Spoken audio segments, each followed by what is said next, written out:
भाई मैंने सोचा बहुत सारी डिशेस बनाते हैं, हर बारी आके एक रेसिपी बता देता हूँ, कई बारी बेसिक्स मिस हो जाते हैं। तो ये वाली जो रेसिपी है ना, ये रेसिपी नहीं है, यूँ समझ लीजिए कि एक बेसिक्स का सेशन है। और वो बेसिक्स है पास्ता बेसिक्स, ठीक है जी। तो एक अच्छा पास्ता क्या होता है, पास्ते की शेप्स कौन सी होती हैं, पास्ते की पहचान क्या होती है, पास्ता कैसे बनता है, रंग से कैसे पहचाना जाता है, कितना पकाया जाता है, कब पकाया जाता है। तो ये सब ये जो चीज़ें हैं ये आज हम अगले 3-4 मिनट में कवर कर लेंगे, ठीक है जी।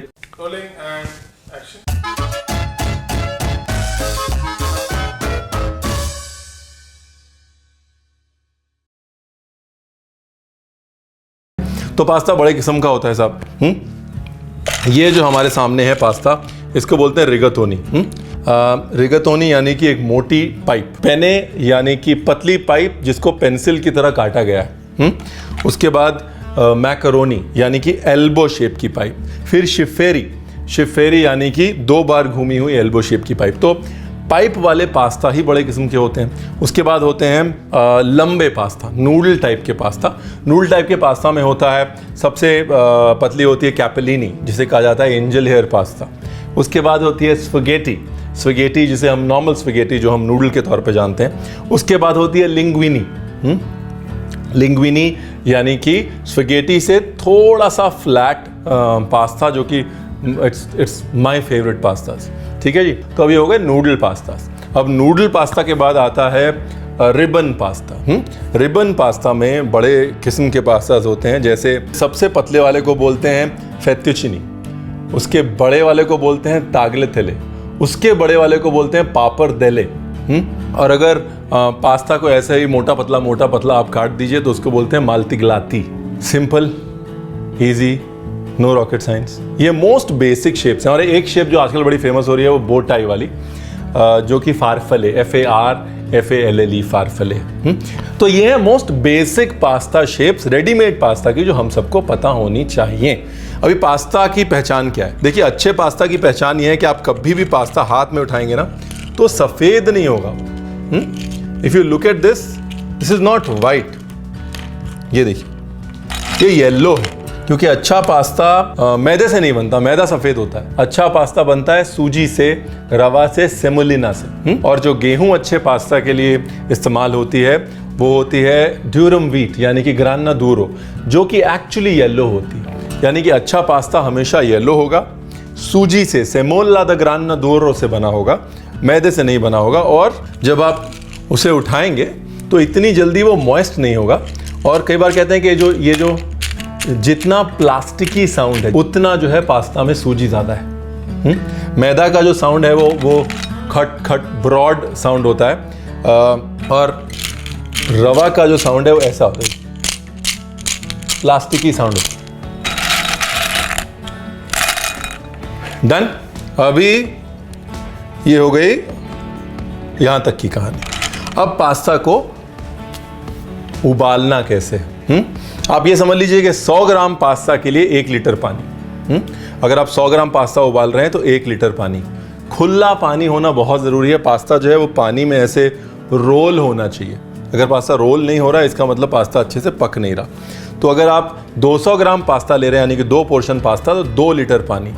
पानी के अंदर सिर्फ नमक डालना है, और नमक इस हिसाब से कि 1 छोटा चम्मच नमक 1 लीटर पानी में डालना है, ठीक है जी। तो यहाँ पर 2 लीटर पानी है तो 2 छोटा चम्मच नमक मैंने उसके अंदर डाल दिया। और इस पानी में कुछ नहीं डालना, कोई ऑलिव ऑयल नहीं डालना, कुछ नहीं डालना। क्यों नहीं डालना बताऊंगा।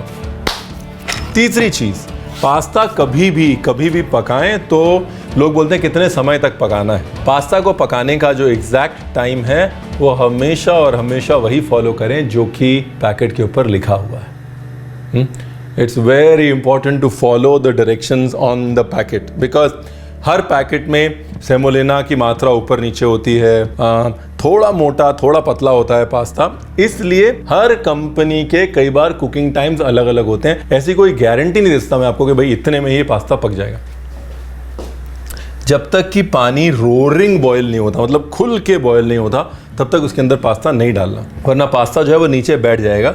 नीचे बैठेगा तो पानी का तापमान नीचे ज़्यादा होगा, ऊपर कम होगा, तो उस तरह से पास्ता भी इवनली कुक नहीं हो पाएगा। इसलिए water has to come to a rolling boil, पानी जो है वो रोल होना चाहिए बॉयल करते समय, तब उसके अंदर पास्ता डालना है।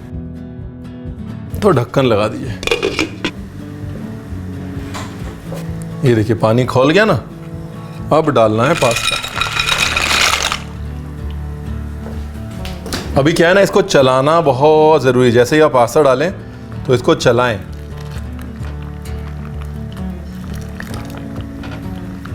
चलाने से क्या है कि पास्ता कीप्स रोलिंग।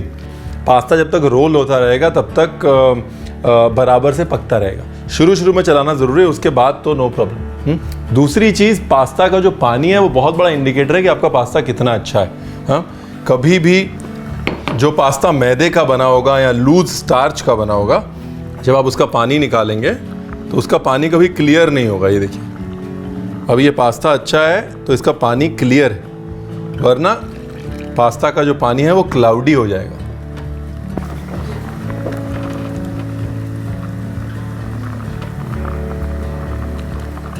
ब्यूटीफुल। अभी क्या है ना, बहुत लोग कहते हैं कि पानी के अंदर ऑयल डालो, ऑलिव ऑयल डालो पास्ता बॉईल करते टाइम। पानी के अंदर आप कुछ भी डालिए, जब पानी बहेगा तो वो भी बह जाएगा, ठीक है ना। तो इसलिए पानी के अंदर ऑलिव ऑयल डालने का कोई फ़ायदा नहीं। अगर आपको ऑलिव ऑयल डालना है तो पास्ता को पानी से निकाल लीजिए और उसके बाद उसके अंदर हल्का सा ऑलिव ऑयल डाल दीजिए ताकि पास्ता चिपके ना और पास्ता पे शाइन आए। If you put olive oil in your water, it's just a waste of olive oil, nothing else. अभी पास्ता की जो कुकिंग है उसकी बात कर लेते हैं। हर पास्ता के ऊपर लिखा होता है अल दांते, अल डेंटे, अल दांते, ALDENTE। अल डेंटे मतलब होता है टू द टूथ, यानी कि दांत से कटने वाली स्टेज। तो पास्ता जो है कभी भी आप पकाएं और उसको जब बीच से काटें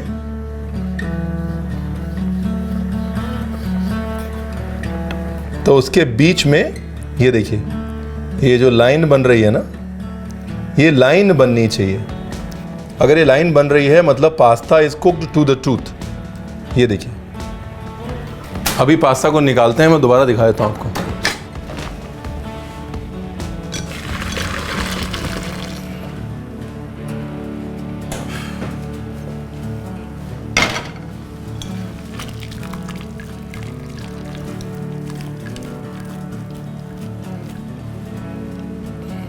नाइस।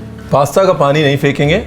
अच्छा, अब ये देखिए, अब पानी देख लीजिए कितना कम क्लाउडी वाटर है। देखिए पानी कितना साफ है, इसका मतलब पास्ता उतना अच्छा है। अब ऑलिव ऑयल, पकने के बाद पास्ता पे डाल दिया ऑलिव ऑयल, ठीक है।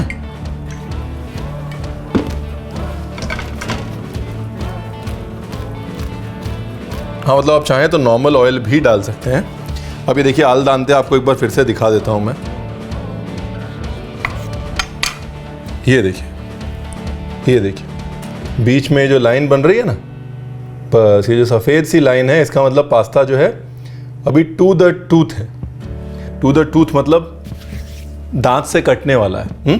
कभी भी पास्ता को बॉईल करें तो उसको टू द टूथ ही बॉईल करें, मतलब इससे ज़्यादा बॉईल ना करें। अगर आपको पका हुआ पास्ता, ओवरकुक्ड पास्ता खाने की आदत है, विच इज़ नो प्रॉब्लम, उस केस में आपको पास्ता को ओवरकुक सॉस के अंदर करना चाहिए, पानी के अंदर नहीं करना चाहिए। जितना आप पास्ता को पानी के अंदर ओवर कुक करेंगे उतना उसका नरिशमेंट, उसका न्यूट्रिशन, उसका पोषण पानी के अंदर चला जाएगा। ठीक है जी, बेसिक। तो ये पास्ता की क्लास तो यहाँ ख़त्म होती है, ठीक है। अब अगली क्लास में आपको ये बताएंगे कि इस पास्ता का एक सबसे बेसिक, मोस्ट बेसिक पास्ता कैसे बनाया जा सकता है, ठीक है।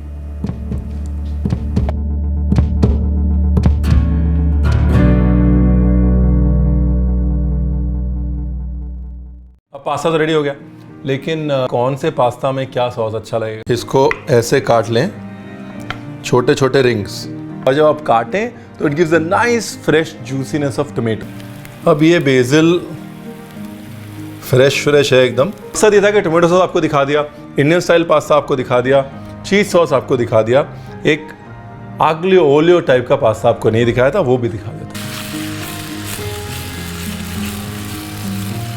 नाइस।